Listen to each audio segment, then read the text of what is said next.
Married at First Sight, Season 17, Episode 1. They are doing it in Denver this time. And me, I'm back. And I have a little spoiler that I will share with you later. But don't worry, if you don't want to hear it, I will give you a warning before and after so that you know where to stop your fast forward. In this video, I'm also going to sprinkle in some details I learned from watching Afterparty as well. This season is already off to a rocky start with their little runaway bride situation. This cast is a mixture of quirky characters, along with some who come across, for now anyway, as being your average guy or girl next door. Oh, and if this isn't your first time watching my channel, you instantly notice something a little different, that I'm showing my face. So real quick, my bestie and I have decided to start an event venue business where we lease a venue, zhuzh it up, and rent it out for baby showers, weddings, holiday parties, pop-up shops, you name it. So I've actually started a new channel to document our journey. Good Lord, starting up a new channel is very humbling. So please support me and my little new channel and cheer us on by subscribing and watching my 4 videos that don't have many views yet. So that channel is called Side Hustle Chronicles. Link is in the description. So anyway, between starting a business, having a full-time job, starting a new channel, and of course partying with y'all on this channel, I need to buy some time. So I'm going to be playing around with different ways to save myself hours of editing. And this is one of them. By showing my face, I don't have to edit as many images, although there will still be plenty of pictures because personally, I like seeing the folks I'm talking about on the screen. Anyway, enough of that. Let's get into this episode. So let's talk about the couples first, then we'll get into the parties. So they started with a tease of Michael standing at the altar wearing a crooked crown and holding a sword.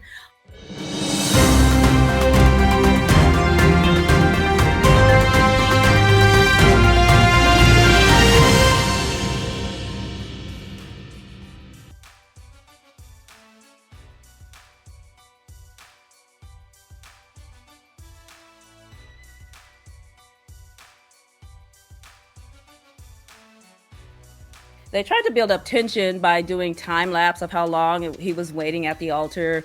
10 minutes, 15 minutes, and at 20 minutes, she finally walked down.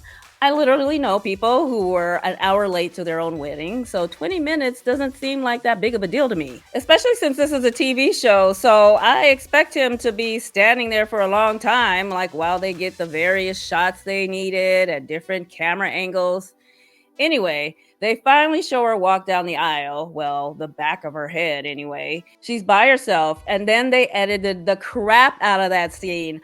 All we heard was her say, "I don't think I could do this." Then they cut to him sitting down in a different room somewhere with his friends consoling him. Hello, what happened?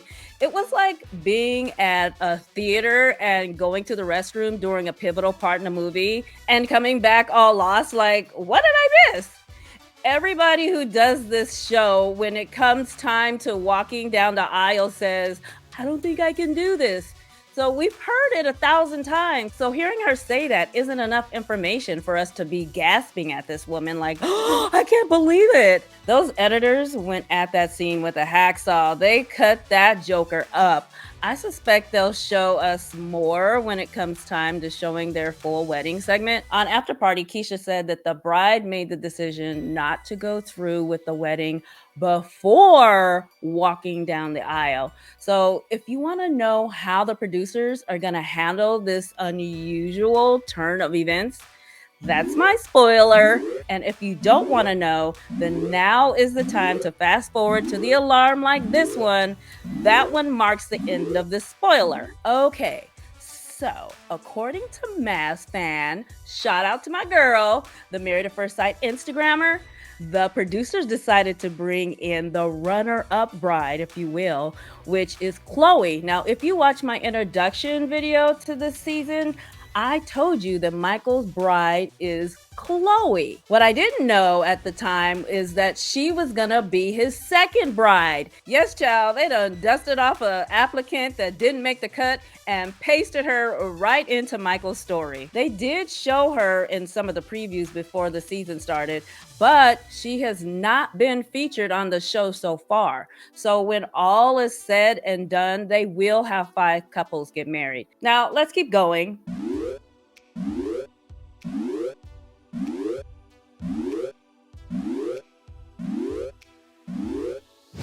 Let's talk about Orion and Lauren. I actually think these two might get along and possibly have a chance. They both seem to be very open and accepting. Orion said that he went on a date with a man and the man snuck in a little kiss, and that let him know that he wasn't gay. Okay. Now, for some reason on Afterparty, Keisha surveyed the 2 other grooms to ask how they felt about that little nugget of information. Awkward. Who cares what they have to say? They aren't married to the man. Anyway, Lauren is queer, but says she's traditional when it comes to marriage. She wants to be married to a man. I don't think Lauren would freak out about Orion's dating story like many women might. They both seem to be open to different ethnicities, yet they are very much into their respective cultures. I think they will enjoy learning and participating in each other's traditions, even though we haven't seen a lot of their personalities yet. I get a sense that they have a similar vibe. Like they would at least be friends if they worked together or had mutual acquaintances or something. I'm actually looking forward to seeing how these two navigate this season. Lauren's friends were funny. They were like, what if he's ugly? What if he's a white man? What if he's from another culture? During her little monologue moment where she talks about her dating past, Lauren mentioned that she hasn't had many Black options when it comes to men. So I Googled the ethnic percentages and looks like Denver is 80% Caucasian and only 9% Black. So the odds are pretty high that her match wouldn't be Black. I think she knew that going in though. Austin and Becca, FYI, when he told his friends and family that he's getting married, the girl who was like super excited and shaking his arm is his roommate. On Afterparty, he said they've known each other for 10 years and have been roommates for 3 months. But apparently, this isn't their first time shacking up together. Keisha grilled him about whether or not they've dated before, like, why not? And if they've ever hooked up. He claims nothing ever happened between them. I'm not sure I'm buying this story yet, but hopefully we'll get to see a little more of her to hear what she has to say and to give us a chance to see how they act around each other. Now, Becca seems a little quirky. When she was talking about her autoimmune disorder and abdominal surgery and how living in constant pain makes her feel like a burden, I thought that was a little sad. I kind of see why this show would appeal to her. No doubt that during a date, after opening up about her ailments, that some men may decide to like peace out and move on. However, if she's their wife, they have to stick around, well, at least for 8 weeks anyway. As for whether or not they're attracted to each other, I think it's a toss-up whether or not Austin will like her pink cotton candy colored hair. It's cute on her, but it's not everybody's taste. And he's got kind of a lumberjack kind of vibe, which isn't for everybody either. Since we haven't seen much of their personalities, I'm just gonna go ahead and make up my own version of what I think will happen between these two. At first, they will both say that they are not the typical type that they would normally go for, but they will be excited to see why the experts match them. Because she's a photographer, she's gonna wanna carry her camera around to capture random objects and people that aren't very memorable. Eventually, he's going to feel like she's never in the moment with him because she's always fixated on taking pictures, but she won't understand, right? Because she's capturing bits and times that would otherwise be lost. So she will feel like he doesn't respect her profession. But he's not saying he doesn't respect her profession. She just needs to know when to say when with taking pictures. The experts will step in 7 days before decision day to try and fix things, but of course it's too late because he's already moved into the second bedroom and they have stopped having sex because they are just counting down the days until the experiment ends and can say a no on decision day. Now, that's my version of what's going to happen. Maybe I should have started that little rant with the spoiler alert because I'm dropping some mad psychic skills up in here. Anyway, let's move on to Cameron and Claire. I feel like this will be the boring couple of the season. Whether they fall madly in love with each other and say yes on decision day, or they don't have any chemistry and say no on decision day, I feel like this story will be blah. Not that I'm saying they're boring people. Okay, Cameron might be. But I think I'm getting bored just talking about them. Moving on. Emily and Brennan, they were the only couple we got to see get married this episode. Of course, Emily's red flags were flying at the screen like fruit flies on a pomegranate tree, just like, red flag, red flag, red flag, red flag, red flag, red flag. She's 29 years old and has never been in a serious relationship. In her little monologue moment, she said that she usually only makes it to date number 3.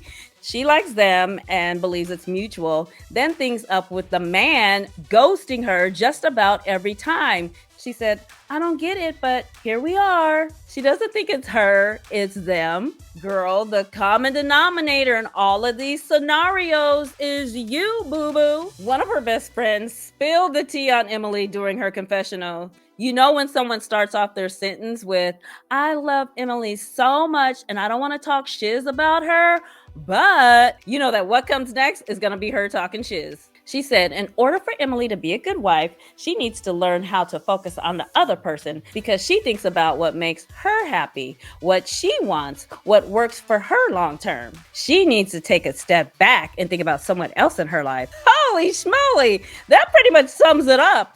According to her own friend, Emily is self-centered. That's why you're single, Miss Thing. As for you, Miss Tea Spiller over there, why would you want someone like that as a friend? So after the friend said that, they cut back to Emily sitting with her friend saying, I'm just going to do me and that's all I can do. Her little brutally honest friend was like, that's all you ever do, which we love. Yeah, that comment hit different, knowing that she thinks Emily is an egotistical narcissist. Okay, maybe I put a little extra on that, but you know what I'm trying to say. Now, as for Brennan, he's the self-proclaimed little bitch when he was growing up because he let things bother him that shouldn't.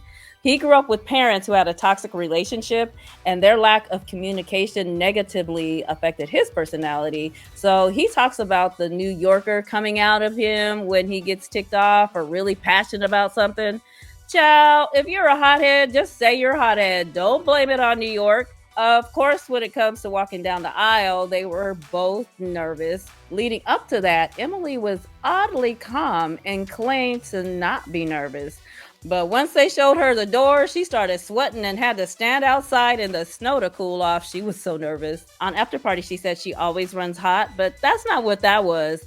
Unless she's going through menopause and having hot flashes, that girl's nerves had her sweating bullets. They both seemed relieved when they saw each other. Even though we haven't heard them have a one-on-one conversation, it looked like they found each other attractive. He leaned in to tell her she looked beautiful, and I thought that was nice. I'm sure that was a relief for her. I just wish she would have complimented him too, though. But she literally dove in when it came time to the kiss. I think these two are going to struggle because he's not going to have the patience to teach her how to be a girlfriend, let alone a wife. I also believe his temperament versus her self-centeredness will cause a lot of tense moments for them. This is a couple that will probably need a lot of expert intervention that they will not get. Speaking of experts, Dr. Pia has been hired as the official third expert for this season anyway. We'll see how that goes. Now for the Bachelor and Bachelorette parties. This show loves to put these people in awkward positions. Both parties had strippers. Orion was carrying on about having a girth certificate and the pain he's caused women due to his disco stick being so big. On Afterparty, he said he made the mistake of mixing clear and dark liquor. That brown liquor is no joke. He said he had to be carried out of the party and doesn't remember that conversation, but seemed pretty embarrassed by it. Emily had a lot to drink too, and she was feeling nice. She had on a cute dress, but seems to have forgotten that it was super short. She was literally crawling the walls and bending over, lifting up her leg to do God knows what. But all she managed to do was flash her goodie basket to the camera crew. On Afterparty, she said she was the drunkest girl at the party. And afterwards, she and her friends went off to have a private bachelorette party. They went to another strip club. She climbed the pole and was told to get down, that this isn't amateur night. Rejected yet again, Emily. Now, Claire said that she and her friends had a private bachelorette party later on as well. Now, the ladies talked about how unattractive the strippers were. They said one of the guys looked like Urkel. Okay, ain't nobody trying to put a dollar in Urkel's G-string. I wonder if this is who they were talking about. They said most of the men seemed kind of small. Now, I don't know if they were talking about stature or their protein bar. Lauren said that she had a lot to drink that night too, that Emily wasn't the only one. And Becca seemed to hold it together. She wasn't partaking in the small Urkel stripper moment. She didn't seem to be into the strippers. Her husband-to-be was also the only one of the men who was swatting away the strippers at the bachelor party, so they had that in common anyway. I was surprised to see Cameron stand there while she dropped it like it was hot in his crotch. Maybe he's not as boring as I'm thinking he is. Nah, I'm pretty sure I'm right, to be honest. By the time they got to the bachelorette and bachelor parties, I was halfway checked out and not fully paying attention and didn't care to rewind to see what I missed.